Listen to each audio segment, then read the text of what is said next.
ആർത്തവത്തെ ആഘോഷമാക്കിയ ഒരു ക്ഷേത്രം. പറഞ്ഞു വന്നത് ആസാമിലെ ഗുവാഹട്ടിയിലെ കാമാഖ്യ ക്ഷേത്രത്തെക്കുറിച്ചാണ്. ഇന്ത്യയിലെ 51 ശക്തിപീഠങ്ങളിൽ ഒന്നാണ് കാമാഖ്യ ക്ഷേത്രം. ഞങ്ങൾ ഈ യാത്ര തുടങ്ങുന്നത് നാൽബാടി റെയിൽവേ സ്റ്റേഷനിൽ നിന്നാണ്. ഞങ്ങളിപ്പോൾ റെയിൽവേ സ്റ്റേഷനിലേക്ക് പോയിക്കൊണ്ടിരിക്കുകയാണ്. ഗുവാഹട്ടിയിൽ നിന്നുള്ളവർക്ക് എങ്ങനെ കാമാഖ്യയിൽ എത്താമെന്നുള്ളത് ഞാൻ വീഡിയോയുടെ ലാസ്റ്റ് പറയുന്നുണ്ട്. റെയിൽവേ സ്റ്റേഷനിൽ എത്തിയപ്പോഴത്തേലും കാണുന്ന കാഴ്ച ഇതാണ്. നമുക്ക് പോകാനുള്ള ട്രെയിനാണ് ദയാ പോയിക്കൊണ്ടിരിക്കുന്നത്. അങ്ങനെ അടുത്ത ട്രെയിൻ എപ്പോഴാണെന്ന് നോക്കിയപ്പോഴത്തേലും 1 മണിക്കൂർ കഴിഞ്ഞ് ട്രെയിൻ ഉണ്ടെന്ന് മനസ്സിലായി. അപ്പോൾ നമ്മൾ തൊട്ടപ്പുറത്ത്, അതായത് 2ാമത്തെ പ്ലാറ്റ്ഫോമിലേക്ക് പോയിക്കൊണ്ടിരിക്കുകയാണ്. അങ്ങനെ 1 മണിക്കൂർ നേരം വെയിറ്റ് ചെയ്തപ്പോൾ നമ്മുടെ ട്രെയിന് വന്നു കേട്ടോ. ശരിക്കും പെട്ടെന്നുള്ള യാത്രയായിരുന്നതുകൊണ്ട് നമ്മൾ ട്രെയിനൊന്നും ബുക്കൊന്നും ചെയ്തിട്ടില്ല. ടിക്കറ്റൊന്നും ബുക്ക് ചെയ്യാതെയാണ് നമ്മൾ യാത്ര പോകുന്നത്. അപ്പം ആദ്യത്തെ ട്രെയിൻ മിസ്സായതുകൊണ്ട് 2ാമത്തെ ട്രെയിന് തിരക്കായിരിക്കും എന്നൊക്കെ വിചാരിച്ചുകൊണ്ടാണ് കയറിയത്. പക്ഷേ ജനറൽ കമ്പാർട്ട്മെൻറ്റിൽ തന്നെ നമുക്ക് സീറ്റൊക്കെ കിട്ടിയായിരുന്നു. അങ്ങനെ പുറത്തുള്ള കാഴ്ചകളൊക്കെ കണ്ട് യാത്ര ഇങ്ങനെ തുടർന്നുകൊണ്ടിരിക്കുകയാണ്. നമ്മൾ പാലക്കാട് വഴിയൊക്കെ പോകുമ്പോൾ ഉള്ള പോലത്തെ വിഷ്വൽസൊക്കെയാണ് കേട്ടോ കാണാനൊക്കെ ഉള്ളത്. ശരിക്കും നല്ല ഭംഗിയാണ് പുറത്തോട്ട് നോക്കിയിരിക്കാൻ വേണ്ടി.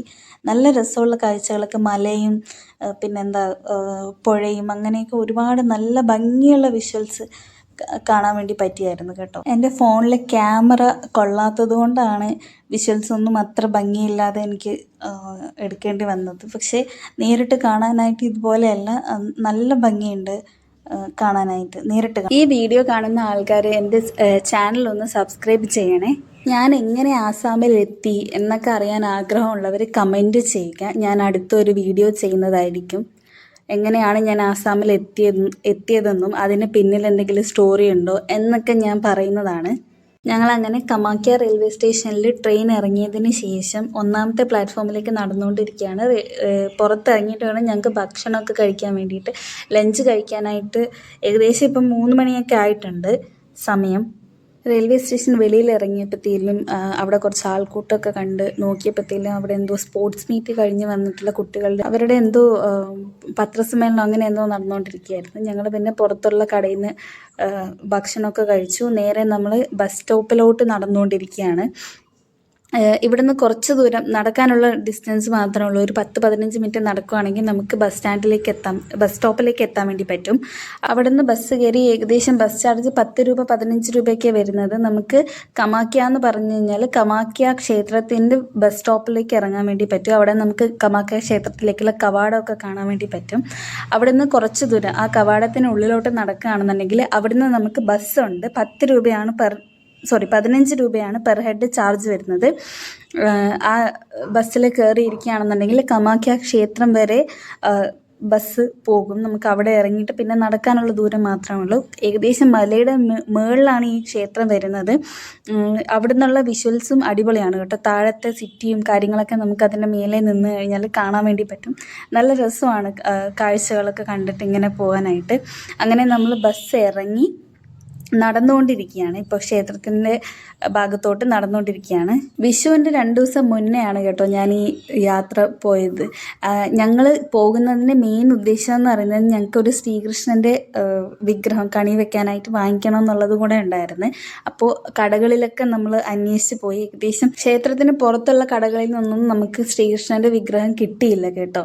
ഈ സ്ഥലത്താണ് നമ്മൾ ശരിക്കും നമ്മുടെ ബാഗ് പിന്നെ നമ്മുടെ ചെരുപ്പ് കാര്യങ്ങളൊക്കെ സൂക്ഷിക്കേണ്ടത്. അവിടെ നിന്ന് തൊട്ട് അങ്ങോട്ട് നമുക്ക് പിന്നെ ചെരുപ്പില്ലാതെ നടക്കാനാണ് പറ്റുന്നത്. അങ്ങനെ ഇവിടുന്ന് പിന്നെ വലത്തോട്ടുള്ള വഴിയിലാണ് നമ്മൾ കയറുന്നത്. അവിടെ സൈൻ ബോർഡും കാര്യങ്ങളൊക്കെ ഉണ്ട് കേട്ടോ. പിന്നെ ഇവിടുന്ന് കുറച്ച് ദൂരം മുന്നോട്ട് പോകുന്ന സമയത്ത് നമുക്ക് പിന്നെ 2 സൈഡിലും ഒരുപാട് കടകൾ കാണാൻ വേണ്ടി പറ്റും. അങ്ങനെ താഴെ നിന്നൊന്നും കിട്ടാത്ത ശ്രീകൃഷ്ണൻ്റെ വിഗ്രഹം നമുക്ക് ഈ കടകളിൽ നിന്നാണ് കിട്ടിയത് കേട്ടോ. അങ്ങനെ കുറച്ച് മുന്നോട്ട് പോകുമ്പോഴത്തേലും നമ്മൾ അമ്പലത്തിൻ്റെ എൻട്രൻസിലോട്ട് എത്തിച്ചേരും. ഇതിനകത്ത് ഒരുപാട് ആടൊക്കെ ഉണ്ട് കേട്ടോ. ആട് നിങ്ങളിപ്പോൾ കാണുന്നുണ്ടാവും. ആട് അങ്ങനെ നല്ല രസമാണ് കേട്ടോ കാണാൻ വേണ്ടി. അമ്പലം കാണാനായിട്ട് നല്ല ഭംഗിയുണ്ട്. അതിൻ്റെ എന്താ പറയുക, കൊത്തുപണികളും അങ്ങനെ നല്ല ഭംഗിയുണ്ടായിരുന്നു കാണാനായിട്ട്. പിന്നെ ഇവിടെ കൂടുതലും എല്ലാ ആൾക്കാരും ഒരു ചുവപ്പ് കുങ്കുമമാണെന്ന് തോന്നുന്നു. അത് നെറ്റിയിൽ വെച്ചിട്ടുണ്ടായിരുന്നു. എല്ലാ ആൾക്കാരുടെയും നെറ്റിയിലും കാണാമായിരുന്നു. ഞങ്ങൾ തിരിച്ച് ട്രെയിനിൽ കയറി വരുന്ന സമയത്തും എല്ലാവരുടെ നെറ്റിയിലും എന്താ പറയുക, ആ ട്രെയിനിലുണ്ടായിരുന്ന ഒട്ടുമിക്ക ആൾക്കാരുടെ നെറ്റിയിലും ഈ സാധനം, ഈ കുങ്കുമം ഉണ്ടായിരുന്നു. അപ്പോൾ അത് കാണുമ്പോൾ നമുക്ക് മനസ്സിലാക്കാം അവർ ഈ ക്ഷേത്രത്തിൽ പോയിട്ട് തിരിച്ചു വരുന്ന ആൾക്കാരാണ് എന്നുള്ളത്. അങ്ങനെ കുറച്ച് നേരം നമ്മൾ അമ്പലമൊക്കെ ചുറ്റി കണ്ടു. പിന്നെ കുറച്ച് നേരം അമ്പലത്തിലിരുന്നു, കുറച്ച് ഫോട്ടോസും വീഡിയോസും കാര്യങ്ങളൊക്കെ എടുത്തു കേട്ടോ. അങ്ങനെ കുറച്ച് ദൂരം നടന്നപ്പോഴത്തേലും താഴെ ഇച്ചിരി എന്താ പറയുക, മണിയൊക്കെ കെട്ടിയിരിക്കുന്ന ഒരു സ്ഥലം കണ്ടു. ഒരുപാട് മണികളൊക്കെ കെട്ടിയിട്ടുണ്ടായിരുന്നു. അപ്പം നമ്മൾ നേരെ അവിടെ പോയി മണിയൊക്കെ അടിച്ചു. ഒരു ആഗ്രഹത്തിൻ്റെ പുറത്തടിച്ചതാണ്. എന്തെങ്കിലും പ്രത്യേകതകളുണ്ടോ ആ മണിക്ക് എന്നൊന്നും എനിക്കറിയില്ല. ഇപ്പം ചില അമ്പലങ്ങളിലൊക്കെ കാണുമല്ലോ, ഈ മണി അടിച്ച് പ്രാർത്ഥിച്ചു കഴിഞ്ഞാൽ എന്താ ആ ആഗ്രഹം നടക്കും, അങ്ങനെയൊക്കെ ഉണ്ടോ എന്ന് എനിക്കറിയില്ല. എന്നാലും അത് കണ്ടപ്പോൾ ഒരു ആഗ്രഹം തോന്നി. അങ്ങനെ പോയി മണിയടിച്ചു. കേരളത്തിൽ നിന്ന് കാമാഖ്യ ക്ഷേത്രത്തിലോട്ട് വരാൻ ആഗ്രഹിക്കുന്നവർക്ക് എങ്ങനെ ട്രാവൽ ചെയ്യാമെന്നുള്ളൊരു പ്ലാൻ ഞാൻ പറഞ്ഞുതരാം. നിങ്ങൾ ഫ്ലൈറ്റിലാണെന്നുണ്ടെങ്കിലും അല്ല ട്രെയിനിലാണെന്നുണ്ടെങ്കിലും ഗുവാഹട്ടി എത്തുക എന്നുള്ളതാണ് മെയിനായിട്ടുള്ള കാര്യം. ബഡ്ജറ്റ് ഫ്രണ്ട്ലി ആയിട്ട് ട്രാവൽ ചെയ്യാൻ ഉദ്ദേശിക്കുന്നവരാണെന്നുണ്ടെങ്കിൽ ട്രെയിൻ ചൂസ് ചെയ്യുന്നതായിരിക്കും ഏറ്റവും ബെറ്റർ. കേരളത്തിൽ നിന്ന് 2 ട്രെയിനുകളാണ് ഗുവാഹട്ടി കാമാഖ്യ ഭാഗത്തേക്ക് വരുന്നത്. ട്രെയിനിൻ്റെ ഡീറ്റെയിൽസ് ഞാനിവിടെ കൊടുക്കുന്നുണ്ട്. ട്രെയിൻ നമ്പർ 15607, അതായത് ട്രിവാൻഡ്രം മുതൽ സിൽച്ചർ വരെ പോകുന്ന അരുണൈ എക്സ്പ്രസ് എന്ന് പറയുന്ന ട്രെയിൻ ഡയറക്റ്റ് കാമാഖ്യ വരെ പോകുന്ന ട്രെയിനാണ്. അത് വീക്ക്ലി വൺസ്, അതായത് ചൊവ്വാഴ്ചകളിൽ മാത്രമാണ് ഓടുന്നത്. കാമാഖ്യയിലാണെങ്കിലും ഗുവാഹട്ടിയിലാണെങ്കിലും റെയിൽവേ സ്റ്റേഷനിൽ എത്തിയതിന് ശേഷമുള്ള സ്റ്റേയും കാര്യങ്ങളൊക്കെ റെയിൽവേ റിട്ടയർമെൻറ്റ്സ് റൂംസ് 2 റെയിൽവേ സ്റ്റേഷനുകളിലും അവൈലബിൾ ആണ്. അപ്പോൾ നിങ്ങൾക്കത് യൂസ് ചെയ്യാവുന്നതാണ്.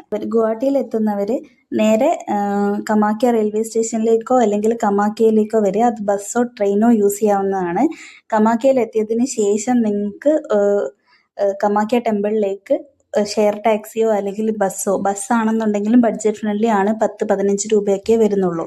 അപ്പോൾ ചാനൽ ആദ്യമായിട്ട് കാണുന്നവർ സബ്സ്ക്രൈബ് ചെയ്യുക, ലൈക്ക് ചെയ്യുക, സപ്പോർട്ട് ചെയ്യുക. Thanks for watching my video. By.